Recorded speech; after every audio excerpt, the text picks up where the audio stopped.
I think we all know your favourite moment on the pitch, scoring that winning goal in the playoff final. What's your favourite moment off the pitch? Favourite moment off the pitch? Wow, that's a good one, Tom. I must have spent a lot of minutes thinking about this. God, I think with a club like Gloucester, and obviously 5 years being here, that's a real difficult question. Obviously, part of the foundations that this club's built itself on is having a good team spirit, and there's been loads of very good ones. Ones that spring to mind. What are you giggling about? Ones that spring to mind are things like obviously when we got promoted, and the final was on the beginning of May, and then the following weekend the boys went away for the season tour, which we do every year. I remember that being in Marbella, and the weather was horrendous, and it was lashing down. It wasn't sunny. We had this idea of being in our shorts by the swimming pools. That didn't happen, but we had a great time, and can't tell you too much about it, but I remember at one point finding myself on the top of about 50 stacked up plastic chairs, and they're all swaying. I thought, well, what am I doing up here? I'm about to kill myself. Muzzy come along with a tray full of about 19 other beers, and it got pretty messy, but it was a good time, and despite the weather, obviously just getting promoted, it was brilliant. So I suspect that's probably the highlight of my night going out, to be honest with you, Webby. Okay, talk me through the Three Amigos. Three Amigos, Three Musketeers, you prat. Oh, three Musketeers, sorry. Oh, that's a good shout. So some people might not know about this, but when I first came to the club, obviously I knew Harry really well, knew Boris really, really well.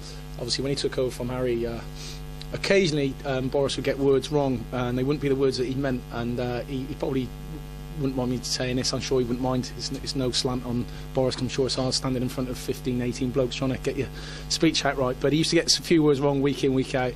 Probably a bit of immaturity, but I used to giggle about it and look across the change rooms, and there's me, Sykesy and Rico. There's a point in which he went away to Bashley, and he opened his first speech, and the first words he got wrong. He was saying things, concertina across was, I remember one of the words, and I just started giggling, so he pulled the three of us away into the stand and said, look guys, we're the Three Musketeers, and when he said that we were giggling, so yeah, so we had a bit of a reputation for that, and it was a bit immature, a bit of banter. There was no slant on the gaffer, but that's the background between that one. Three Amigos, I don't know what that one is, Webby. Yeah, apologise for that, Rosey. What are you going to miss about the club? Why? That's a good question. I think when you, I've never been a journeyman, so I've had I've been at all my clubs for a long time, and Gloucester no exception. There was a point in which I left Western to come to Gloucester when I was 29, 30, and I kind of lost the love of the sport, to be honest. I needed a fresh challenge. Obviously Harry was on the case, Tim Harris for a long time. Season before it wasn't happening, so the following season it worked. And joining a club like this was is testament to everyone in the background, through from the playing staff, the coaching staff, especially Boris. Boris had a big part to play in me signing with Tim Harris in the first place, and the team spirit. I mean, I don't think I've been at a club where the team spirit's probably been it's probably the best club I've played at with a team spirit, and long that last on for the next few seasons. I think that's a challenge of Boris's, and I've said that. I think you've got to get the right characters in the dressing room. We've certainly got that now, but you need to get them players on. Of course, the results count, not what you do in the background, but I think that's a major part of this semi-professional standard of football. What's Dougie going to do with himself on a Saturday? Doug is my old man, for those listening or watching this in the future, wondering what that is. Yeah, my family have been a big part, and I owe a lot to them for where I've got to in this semi-professional world. And I think it's been a good excuse for them to get out and to have a few beers. A few friends have texted me already this morning saying, oh, what we're going to do. We won't have an excuse to go and have a few beers, but we'll find some excuses, and although I'm hanging my boots up for Gloucester, I wouldn't want to say I've got anything lined up yet, but if something happens, I'm sure they'll tag along and watch that, and another excuse for a few quiet ones. Will we see a little Rose playing for the club one day? So my eldest now is 7, youngest is 3.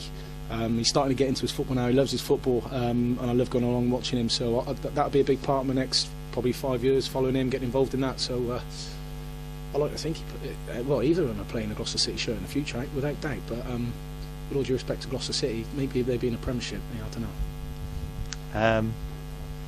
I guess you've got cue cards for these questions, no, Debbie, no? I guess that's pretty good. This, I think you've answered the ones, what you're going to do after you finish playing. That's about it. Sounds some dirt. Okay. Who's annoyed you the most in the changing room this season? You? Okay, me. No, I'm joking. No, we get on well. As I said, Or in the last 5 years? I don't think there's anyone in particular that's annoyed me. Sykesy used to be a pest because he's just in your face all the time, but it's in the right way.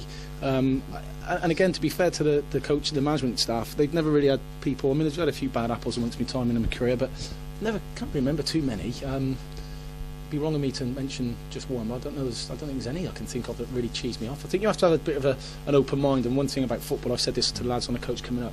Football, at whatever stand you play, brings different characters together in a dressing room. You might have management staff that do things differently in their real full-time work. You've got people at all levels of management, and you've got people that just generally do whatever they do to earn the money. So it's different to see different characters come in the change rooms, and I think that mix and that blend and that banter in football is the thing I miss most. So that's part of it. Talk me through the playoff final evening, including one of the directors. One of the directors. Oh yeah, good call. Playoff final, yeah. Well, let me just start with a game. I remember someone got injured and went off, and after that we looked pretty decent. So yeah, that was me. They sorted out in midfield as soon as I went off when I got injured. I tried carrying on actually. Yeah, I remember you getting up. He's going, I said, Webber, you all right? And he sort of started running off like his pedal had fallen off his bike when you're pedalling a bike. So no, I don't think that's right, Tom. I think you're done. So anyway, obviously he went off. So we got some quality on the pitch. Obviously Rosey stood up to the things I'd promised every player. I think everyone, included probably Neil, yourself, and everyone, including the football club, knew what I was saying months ago, that in fact I hadn't scored, and I just cannot believe it worked out this way. And I kept promising lads for months before, saying I'll save it for the playoff final. Obviously that was amazing. But yeah, the celebrations after that game were tremendous. I mean, the support was fantastic. I mean, that's one thing I'll never forget. And even occasionally I look at that on YouTube now and think, wow, what a good day that was. My family were there as well to share it with me. That was fantastic. Getting on the coach on the way back was just unlike any other coaching I've ever had. And I remember a certain individual stopping at the supermarket, who I guess should be nameless, and I said, just get some beers. So we had plenty anyway. He came back with a bottle of Sambuca, and with a bottle of Sambuca went through the coach. By the time we got off the coach at the other end, it's fair to say everyone was fairly well and truly oiled. Particular director, we went round Gloucester. I remember I lost my bag in Gloucester because we had all our kit with us. I went up to the doorman and I said, can you look after this? He put it in the back of his car. I obviously had a few beers in a pub, forgot all about that. I ended up leaving it in a taxi somewhere over in Gloucester. Went back to Cheltenham. I think you were with us, Webby, weren't you? Like the Sykesy and Rico with us as well, and some other people. And Mr. Dunstan had come back with us, and I think it's probably true to say he was well and truly oiled. And he went one way when we got off the taxi to go home, I think. Well, that was what he said, and we went the other way singing all sorts of funny songs. But I know Matt Rose was on fire was one that just didn't go away from even I was singing it. I mean, I'm a bit of a modest chap, I wouldn't really do that, but I went on and got absolutely smashed. So it was fantastic times. Brilliant, thank you guys. Can I just take this opportunity to thank everybody involved in Gloucester City Football Club. Although I've announced that I'm going to have my boots up, we'll see what happens. I've got loads of work on and stuff, for work commitments, and I'm sure I'll be involved in football, won't be able to let it go. So I'd just like to take this opportunity to thank everybody involved in Gloucester City Football Club, down from the playing staff up through the management staff, everyone including Boris's team, Tim Harris, all those sort of people, through to directors. Mike Dunstan's been fantastic. Nigel just stepped up to chairman. The people behind him previously, Eamon McGurk obviously, and then without not forgetting obviously the likes of yourselves and the fans, because it's been fantastic. And it's a club that I'll always remember. Brilliant.